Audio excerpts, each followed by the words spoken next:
साथियों, आज मैं आपको एक कहानी सुनाता हूँ।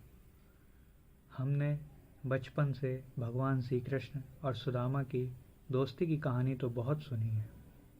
हमने एक प्रसंग भी बहुत सुना है जिसमें हम सुनते हैं कि जब श्री कृष्ण और सुदामा वन में एक साथ लकड़ी काटने गए तो कैसे सुदामा जी ने चोरी से चुपके से कुछ मुट्ठी चने खा लिए भगवान को बिना बताए, और कहते हैं कि फिर भगवान ने उन्हें श्राप दिया कि आप आगे चलकर गरीब बनेंगे, दरिद्र बनेंगे।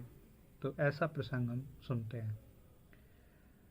दोस्तों, ये प्रसंग गलत है। मैं आपको सही प्रसंग सुनाता हूँ। दोस्तों, भगवान श्री कृष्ण और सुदामा जी संदीपन ऋषि के आश्रम में रहकर शिक्षा दीक्षा प्राप्त करते थे। ये उज्जैन में था।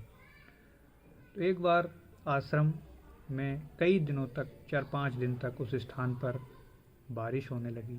बहुत बारिश हुई तो जो खाने पीने के सामान थे और जो लकड़ी थी जो वन से आती थी वो ख़त्म हो गई।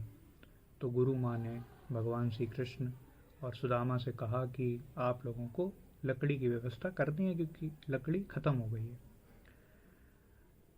और उसी आश्रम में एक ऋषि थे, दुर्वासा ऋषि, जो रोज़ भिक्षा मांगने आते थे। वहीं से भिक्षा मांगते थे और गुरु माँ उनको भोजन देती थी और वो भोजन पाते थे।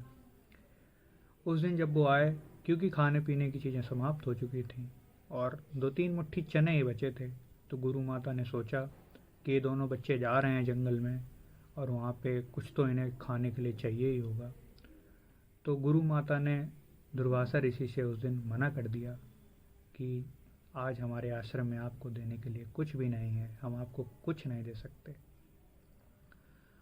और उन्होंने सुदामा जी को वही 2-4 मुट्ठी जो चने थे वो दे दिए। ऋषि मुनि अंतर्यामी थे, उन्हें तो पता ही था कि कुछ मुट्ठी चने थे और इन्होंने मुझे नहीं दिए। तो उन्होंने श्राप दे दिया कि जो भी इन चनों को खाएगा वो दरिद्र हो जाएगा। जब सुदामा जी और श्री कृष्ण जी वन में पहुँचे हैं तो सुदामा जी को ये बात पता चल गई कि ऋषि ने ऐसा श्राप दिया है। तो उन्होंने वो चने अपने मित्र को बचाने के लिए खा लिए।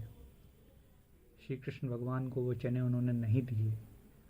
और आप लोग सोच रहे होंगे वो ज़मीन पे भी तो फेंक सकते थे। उन्होंने ज़मीन पे भी नहीं फेंके क्योंकि ज़मीन बंजर हो जाती। उन्होंने कहा था कि जो खाएगा वो दरिद्र हो जाएगा। तो उन्होंने वो सारे चने खुद खा लिए, जिसकी वजह से बाद में वो दरिद्र भी हुए, निर्धन हुए। पर जब वो भगवान की शरण में पहुँचे, जब वो द्वारिका पहुँचे, तो आप देखते हैं कि भगवान ने कैसे उनका दौड़ कर स्वागत किया, उन्हें गले से लगा लिया। तो ये थी मित्रता की सच्ची कहानी। धन्यवाद।